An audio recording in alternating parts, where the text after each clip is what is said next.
Good morning, everybody, and welcome to CEO Chat, RVN TV. It's a 10:30 edition. My name is Alcini. I'm Joe Smithy. It's going to be Christmas soon. Yes, it is. Whether we like it, whether we're ready or not. You better watch out. I know. There's more to that, I know. Our guest today is Morris Yankell. And, Nice to see you Hey, again. Joe. Morris, Nice to I'll see you. shake your hand Thank you. later. Excellent. It's great having you back. I know you're a Thanks so returning much. guest, and you're always fun to have on the program. We got a bunch of stuff to talk to you about. We're starting with what you do for a living. Sure. And you're the founder, principal in HRComputes. Right. And we talked a little bit before the program about the sweet spot that you operate in. And I think we finally kind of nailed it because I've been in that role. You have a CEO or a chief financial officer, and they might be a little concerned about a project that they started, and they may feel as though that project is diverging, but it's so far removed from them that they feel uncomfortable intervening, especially if it's a technology product, and that means the IT people are working on it. Right. Now, one of the things that HRComputes does is to help companies rationalize ongoing technical projects so that the project, when it gets there, is actually going to deliver what it's promised to deliver. Well said. Maybe you can talk about that. Sure, appreciate it. Thank you. So thank you both for the opportunity. It's great to Great be to here have you. again. Good. The new and improved studio is much bigger. fabulous. And It's it much does bigger. prove once again, you know, I know we met some radio folks earlier, but radio is just TV for the ugly. So we're glad that you're on TV now. Appreciate that. But you're absolutely right. HRComputes is about helping human resources groups, functions, understand what technology is going to do, and then adapt and adopt to that technology to get the most out of it. So the most bang for the buck. I think what you're saying around somebody at the top kind of worried that something might not be going well, or seeing over time how much money they're spending on something and how little they're getting out of it. A lot of times that's where we get called in, kind of help them take a look at how do they do things today, what do they want to change for tomorrow, but just as importantly, get everyone aligned, as we were discussing before, around what is the goal of the project? What is the goal of having this technology? What What is it? size companies do you normally work with? Great question, and we did some analysis recently with 25 years in business. We took a look at many of our clients, not just from the employee count perspective. That's usually very important because you got to have 2,000 or a little more employees in order to maybe spend the money on human resources technology. But you also have to make a certain amount of money. So your income or your the amount of money that you're bringing in, your revenue, it seems as if it's around $1 billion. Okay. So 2,000 employees and $1 billion seems like a sweet spot for us. And then we've worked with the big dogs. So the Novartis Pharmaceuticals, the Honeywells, the Comcast, those have been clients as well. But it seems also software as a service, having software in the cloud has changed the market a bit so that a company of 2,000 or 5,000 employees can get that kind of functionality that only a huge company could have gotten 10 years ago for a reasonable price because it's in the cloud. And so you pay per employee per month rather than some huge license fee to get something installed on your own servers. et cetera. Those subscriber models actually are very attractive to companies of any size, which is why they're so popular, I think, now. Right. But wheeling back a little bit, Sure. a point you made before the program, which I think is very important, is an awful lot of companies have legacy systems that are pretty close to what they actually need. Right. And rather than throw out what you've already made an investment in, somebody who's rational, mature, and understands business, not just IT focused, but people and practicality focused, can often come in and help you build a bridge between what you've got already to what you need that's less expensive than throwing all that out and starting from scratch. And that's something to me that when people ask, what do you do? The first thing I say is that we help you get more out of what you already have. So most recently, we've done some work with a couple of different companies around defining their systems topology. Sort of a fancy word for what systems do you have, how much you're paying, who uses them, who loves them, who hates them. What are you getting out of it, and is it what you need? So we did some work to figure that piece out, and the resulting report is 25 recommendations of low-hanging fruit. An example is a company had both a time and attendance and human resources and a payroll system. They're entering the data potentially at least twice, in some cases 3 times. So you got 3 people hands on keyboard. Instead of feeding that data through very easily through an interface, you could even integrate make the systems talk to each other automatically, Well, but at see. least pass the data. Yeah, that's from the point of view of somebody who's running a department in a large company or a large company at the top. Right. IT people are not necessarily systems thinkers. They're systems people. Right. They understand point computer systems and solutions, but they don't always look at the larger picture that all those solutions are supposed to serve. You can spend a lot of money unnecessarily in that cloud.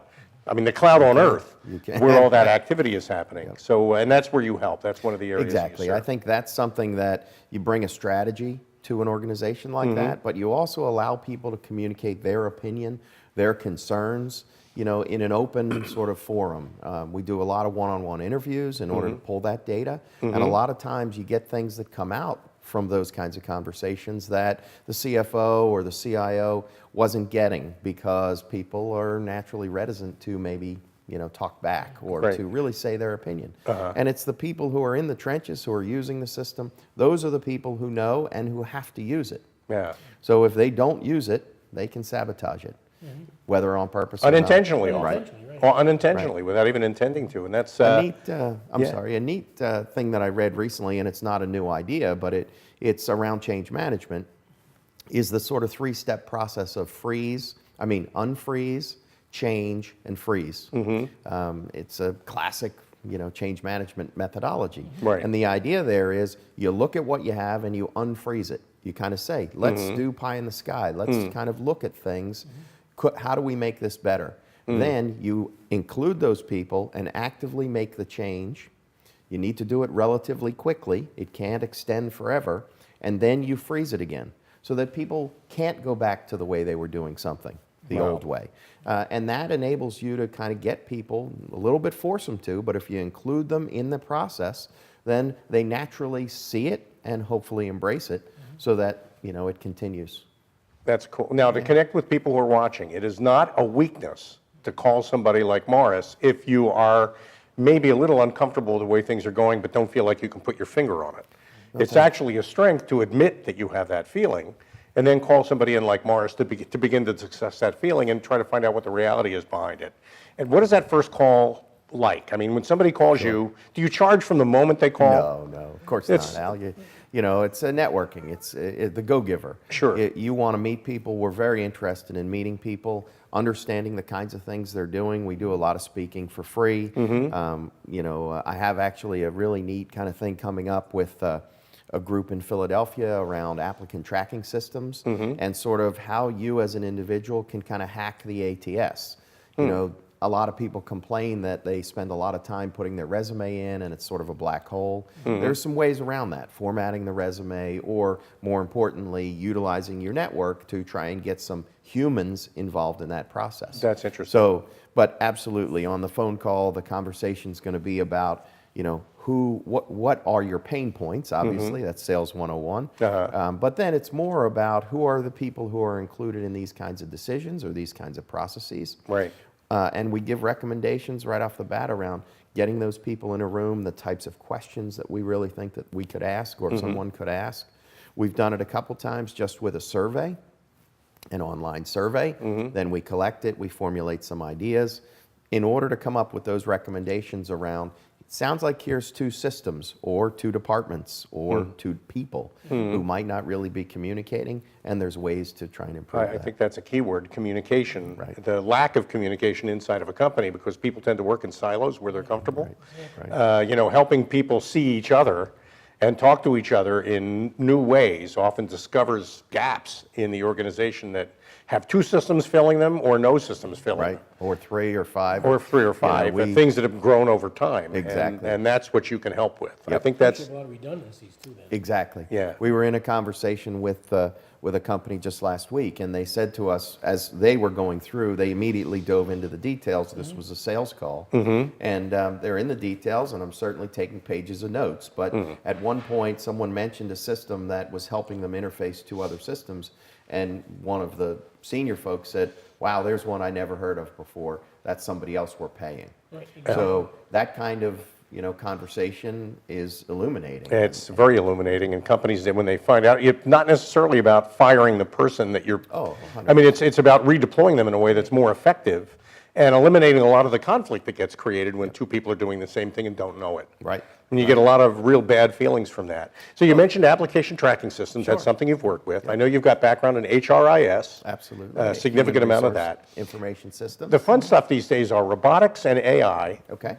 And I know you're on the cutting edge with that too. And robotics and AI are not what people think. Isn't that true? Well, you know, AI, and I always think of Allen Iverson, but artificial intelligence is something that it's in the media. You're hit over the head with it, and you see it every day when you're on your phone, or you know, you go to a website, and then the next website you have is trying to pitch you or sell you on other items. I mean, that's sort of classic.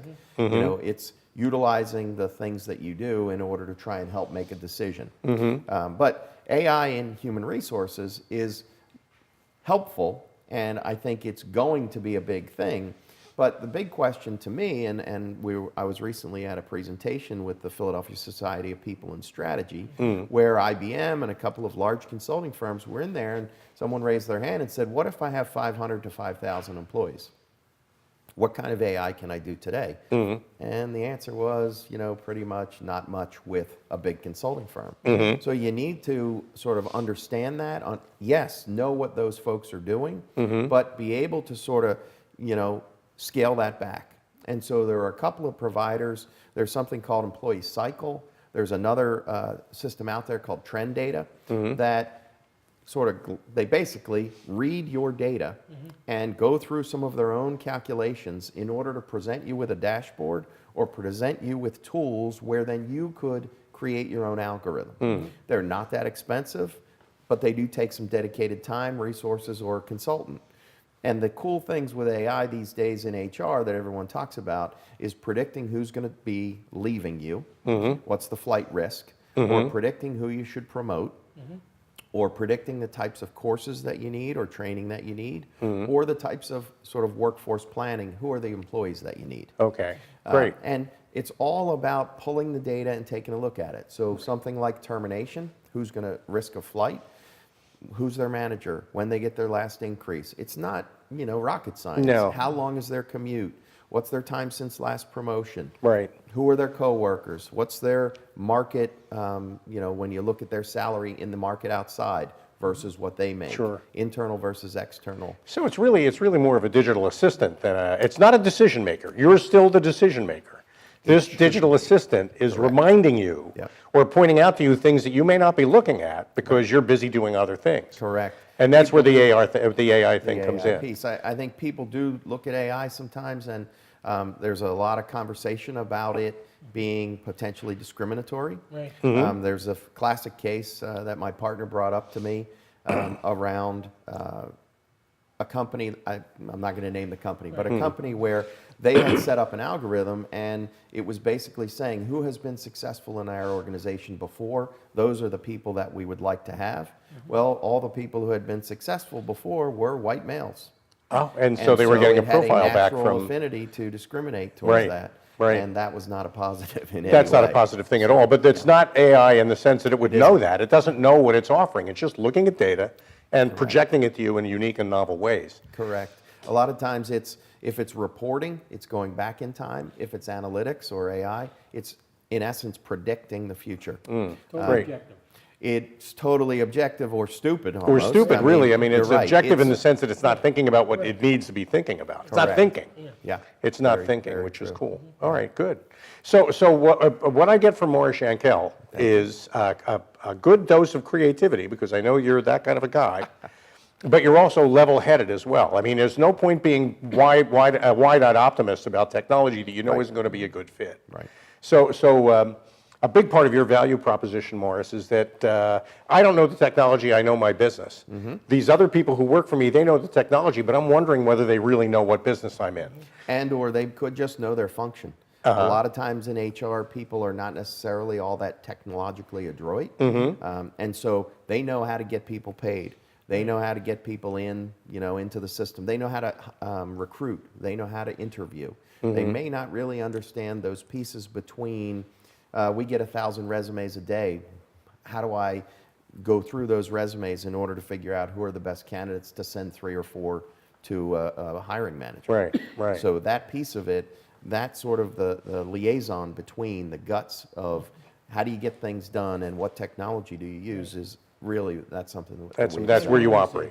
That's great. and I believe it saves time and money. We have, over 25 years, many clients, we have demonstrated, time savings, money savings, and even as, and more important maybe, is data validity, data auditability, and data accuracy. That's great. Okay, we need to take a break. Okay. We have to talk, when we come back after this break, we'll get to know a little bit more about Morris Yankell beyond what he does for a living. I think that's interesting. Great guy to have on the program. So we'll be back after these messages with more CEO Chat. Stick around.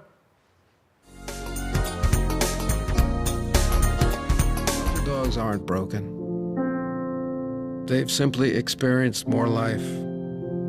If they were human, we would call them wise. They would be the ones with tales to tell and stories to write, the ones dealt a bad hand who responded with courage. Do not pity a shelter dog. Adopt one.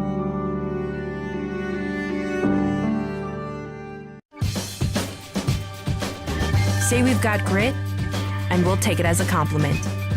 Because it's our uncommon drive, our spark within, that brings us together and sets us apart. We are temple made.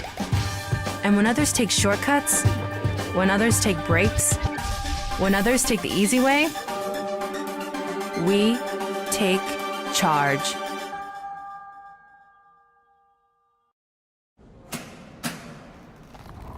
I work 13 hours a day, 6 days a week. So when I'm off the clock, I gotta get stuff done. So when I need a snack, I need something healthy, tasty, and easy to eat. Like wonderful pistachios without the shells. They're protein-powered, delicious, and great on the go. And that's perfect for me. Thanks, Liz. A woman without a lot of time. Whether you're a gourmet cook or just want to eat like one, visit Rastelli Market Fresh, your home for the freshest, locally sourced ingredients to please everyone who loves great food. Our organic meats, quality seafood, and free-range poultry are cut fresh to order. Chefs create culinary-inspired prep foods made fresh every day, which pair nicely with our vast selection of fine wines and spirits. Choose from handmade pastas, artisan cheeses, organic produce, and grocery items, all from the finest purveyors. Rastelli Market Fresh, from our family to yours. RVN TV is a platform for people of any industry to share their story. Over 285,000 viewers are tuning in to RVN TV shows monthly. We guarantee a great experience that you'll be sharing with everyone you know while increasing your personal and company's brand awareness. But what is your brand? According to Forbes, it's a combination of your logo, your product, your design and feel, and your personality. Did you know that aside from being a guest, we offer even more opportunity to boost your brand? Adding your company logo and website on screen during your interview will allow viewers to recognize your brand instantly. Incorporating images and video clips is another great way to showcase your product during your live segment. Let viewers see how good you really are. And most importantly, there's you and your interview. For less than the cost of a newspaper, direct mail, or a magazine ad, you can leave our studio and within 48 hours have a permanent digital copy of your live segment to link to your social media, embed into your company website, or use in email marketing. Investing in your brand is so very important, and we can't wait to have you as a guest.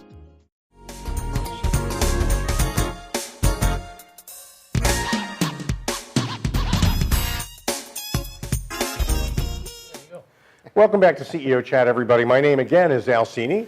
I'm still Joe Osmond. Oh, you love saying that. And I love hearing it. It's so reassuring. Absolutely. End of the year, and another year goes by.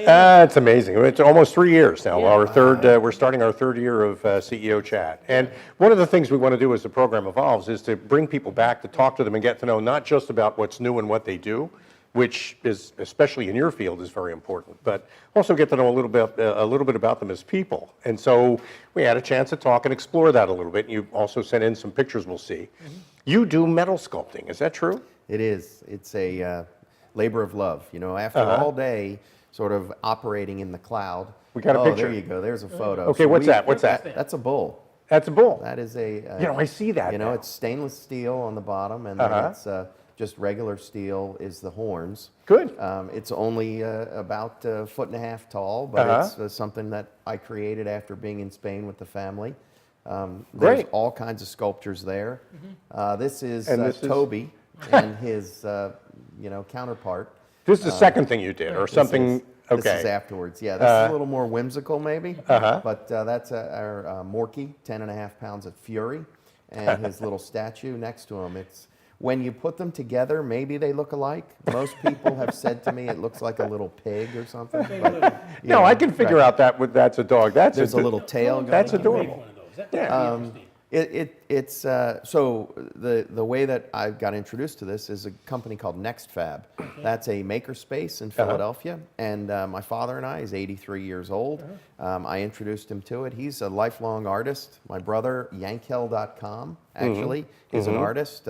He paints for a living, not houses, but real paints, and he's on his way out to Arizona. Actually, is a 3-month-long art fair, and he makes a very good living. 2 kids through college. Well, good for him. That's he's, great. So he's good. I mean, he's really good. Oh, well, I that's not to wasn't say good, that you're. Al, I That's not to see. say that you're bad, No, though. no. So you get out there. You get out there in Philly with a hammer and welding. This is welding. welding. I love. You got the whole cage. That's welding. Isn't the kind of thing you where, just sort of like spark it up and do it. You this got to be place, taught how to do It'll that. give you a lesson that you can take a lesson. Good. You know, it was a 60-minute lesson. We're doing MIG is the kind of welding that we do. It comes out of the gun with a couple of inert gases and a couple of different metals, and when it touches the right kind of metal, it basically welds the two together. Really? Okay. We do some cutting of metal with a laser cutter.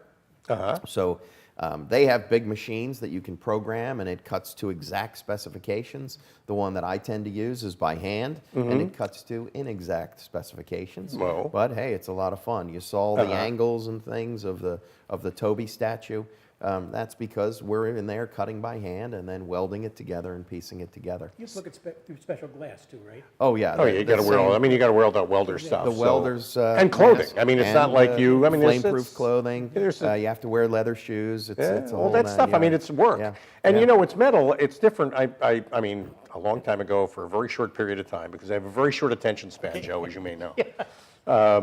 I did a little bit of clay sculpting. Okay. And you know, you can kind of walk your way into a project with clay, and if it's wrong, then you sort of squish it all down and start over again. Okay. Metal is pretty unforgiving, though. You pretty much have to know where it's going before you start. I tend to, you know, a lot of times I'll make something out of scrap metal. I love the challenge of sort of looking at the different pieces. I was there last week with my father, and he sort of left me. He likes the wood shop, and he does a lot of sculpting on his own and in wood. And he left me at one point, and I had about 15, 20 different pieces of metal, different sizes, all raw metal, you know, iron-based metal, so that you can do this kind of welding. And as I'm thinking about it and I'm looking about it, and I basically sculpted this thing because I had one piece of metal that looked a bit like a bow, like a bow and arrow. I made a Diana, the sculptress. Oh, no kidding. Cool. That's great. Sculptress, the huntress, the huntress. I'm sorry, I'm wearing my head. So, you know, it's interesting. It's very kind of tactical. It's when you're finished, you have something, you know, something hopefully that my lovely wife allows me then to display. To display, that's right. Or she'll just say, not, you know what, but, I think you want to bring this back, It looks too much bring it like a down. junkyard. But even she, like the Toby, like the bull, the No, I think it's beautiful work. I the think it's huntress is kind of cool. And what got you into this? I mean, what made you? I 2.5 think years, you say You now. know, 2.5 years, and Okay. I think art's in the family, obviously, with my brother doing it for a living. My dad did it all the time. He made little paper mache owls my entire life. I think we had 3,000 owls in the house Okay. that Wow. my mother put up with. But Okay. so it was in the blood, and I do think that, you know, everybody needs to be able to kind of make something, or you know, you see a lot of progress in systems development, and you see a lot on implementation. Things change, but it's a little bit like castles in the sand. Yeah. It's a little bit pie in the sky. This is truly tactile. It's real. You know, it's and you're it touching heads this. somewhere, and when you're done, you have a finished product you can And show your for hands it. are dirty, and you know, you feel like you accomplished something. That's so good. I think that's Maslow's hierarchy, maybe, but it's also just, you know, that feeling of accomplishment. good. And somebody says, you know, that looks great. It's great. You know. You're a culinary artist too. Thank you. Yeah. Thank you. Well, I do put on my kind of resume or 4-up that I have. It says gourmet cook, just to give people a little bit of As flavor. opposed to the kind of stuff I do. You know, which I is, see. yeah, That's a like barbecue. I love cooking. Yeah. See, exactly. Right. Reading an art form itself. I would agree with Sure. you. And some people have raised it to that whole molecular art form. And, Right. you know, I've tried some of that. I've made some caviar out of gelatin. And, Wow. you know, it's kind of interesting. It's an awful lot of work for a little bit of flavor. But it's unique enough that if you serve it at a dinner party, people are kind of going, you know, I don't eat fish eggs. Oh, no, that's cranberry. That's not the cranberries, and that's Kinda just cool, you know? so it's physics when you're doing metal sculpting, and it's chemistry when you're doing cooking, which That is pretty. very So you're a true. real And then it's kind of a creative technology when scientist. There you go. I Great. think So what are you making you for know- Christmas? Oh, excellent. We are having a prime rib. Right. So USDA prime select and choice. Prime rib is usually, you can't even find it. I think it's less than 3% of the meat that's sold. And I found it at a local ShopRite for an unbelievable price. And it's a 3-bone steak.